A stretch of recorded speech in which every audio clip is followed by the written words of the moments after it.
right, guys, I got our next guest here, Aaron Highfill, who we actually just spoke to the other day. I'm in a little bit of trouble, but we'll get into that in just a minute. He's got an upcoming fight at Shamrock FC 287. Man, we just spoke like a week ago. My first question is, what made you jump into this fight so quick? I was coming off of a close decision loss to Jake Lindsay, and I think Jesse just knew I was ready to get back in there, and he called me up, said, "Hey, somebody got hurt, and we need a replacement at 185. You want to do it?" And I was just like, "Yeah, man, I'm down to do it." So then it was got all set up real quick. So you're going to be fighting Dewayne Diggs now. Before we talk about this upcoming fight, was there anything about your last fight that surprised you about Jake at all? I was surprised he wanted to. His wrestling surprised me. From what I've seen him, he was mostly a stand-up guy, and I felt like I did more damage on the feet. And I was wanting to keep him more on the feet, and he kind of took me down and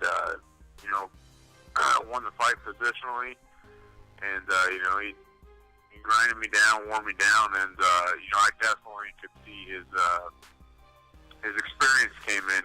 That's what the big thing that I think that won him the fight, and so I kind of learned that from it, and just moving on to the next guy. So are you happy that you're able to kind of get this fight? You already went through a training camp. Your weight's down for the most part. I mean, are you pretty excited to get back in there?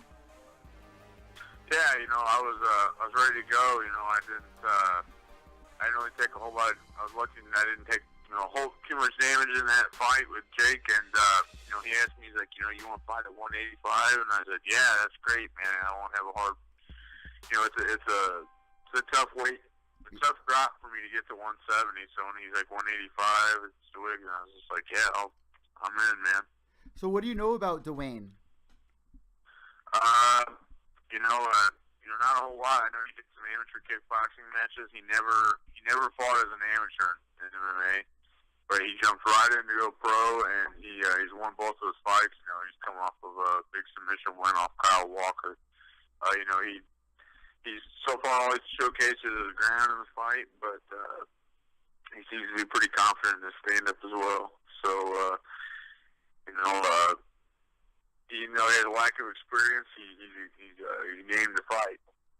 So how are you and your coaches dealing with this? I mean, like we just said, you just had this fight camp. So, are you just touching up on a couple of things? I mean, how are you going about getting ready for this? I just took a week off after that fight, even after I accepted this one. I was like, I'm going to still make sure I'm well rested for it. And, basically just kind of went over the things that, that I did wrong in my last fight, and then just kind of adjusted them for this one. There wasn't a real big training camp or anything like that coming into this, but, I just felt like I was ready to go, so, we jumped on it. I can't wait. So last time we talked, like I just brought up, you got pulled over, man. What happened for our listeners that, we're listening to the interview and all of a sudden you're like, I got to go. I'm getting pulled over. What exactly happened after that second? Right after that happened, I started fighting with the cops, and they arrested me, and I went to county jail for the. No, I'm joking, man. He just the cop was real cool. He walked right up, just like, "Hey, I'm giving you a warning, man." He's like, "You can't be on your phone." I was like, "All right," So I was like, "Well, I'm getting a warning. I'm not even going to say anything." I just took that and went with it. I was like, "All right, cool." And I seen the cop, and I was like, "Well, no way he can see me on my phone." And then he pulled out. I was like, "Oh, you gotta be kidding me!" And sure enough, he pulled me over. So that guy must have awesome vision, because I was across the road, or pretty far away from him. But that's never happened to us before, man. I've never done an interview and something like that happened. And I had somebody that you train with, or you've been training with for years now, Jordan Dowdy, and we were kind of laughing about that. And he's actually on this card as well. He's actually going to be fighting in the main event. Yep. What's your relationship like with him? Good. Jordan's been, we've been trying to think how long we've been training now. We've been training about 2.5 years. it's kind of funny because I was actually his brother Jake fought as an amateur for quite a while, and me and his brother were actually set to fight, and I think two different times. I think we both got injured or something, and then anyway, Jordan got a hold of me, and I think he was getting ready to turn pro, and he just he messaged me and said, "Hey man, you want to come train?" He was just looking for a couple more tough training partners, and then went down and.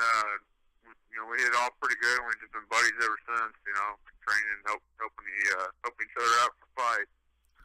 Yeah, we were cracking up because we were talking about one time you guys went running, and you just started throwing up, and then you just kept going.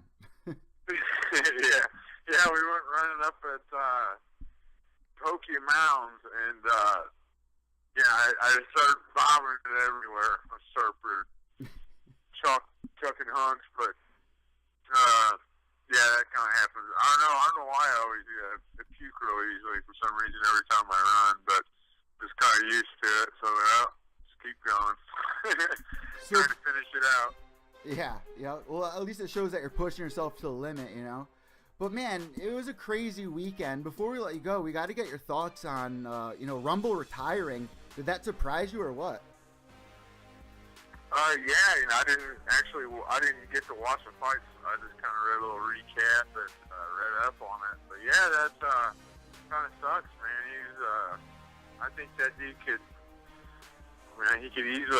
Obviously he's fought for the title a couple of times, and I think he's one of the biggest draws in the UFC. Everybody wants to see that dude fight. So, but I guess it's better to decide for yourself that you're done instead of having the fights do it. You guys have, kept fighting probably after they should have retired and everything. So, he retired, almost on top. So, I guess it's better to go out like that instead of, going out old and having the shit beat out of you and everything like that. So. Yeah. It just caught a lot of people by surprise. Like you said, he's beat everybody else besides, those championship fights. We see him World Series of Fighting, Titan FC, UFC, a couple of, it really caught me by surprise, man. So, it's just a sad thing to see. But man, we're excited for your fight. You just got a couple of days here.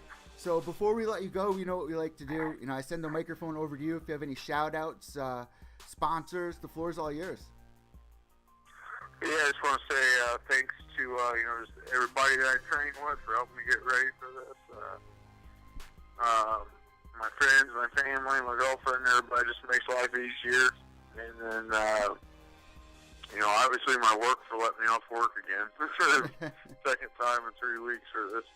And then, my sponsors, Head Nod Squad and Sheer Chiropractic. Sheer Chiropractic just started helping me out with my diet and everything. It's already helping out quite a bit, so pretty pumped for that. Aaron, thank you so much. We wish you best of skill at Shamrock FC 287. All right, thanks, man. Appreciate it. Thank you.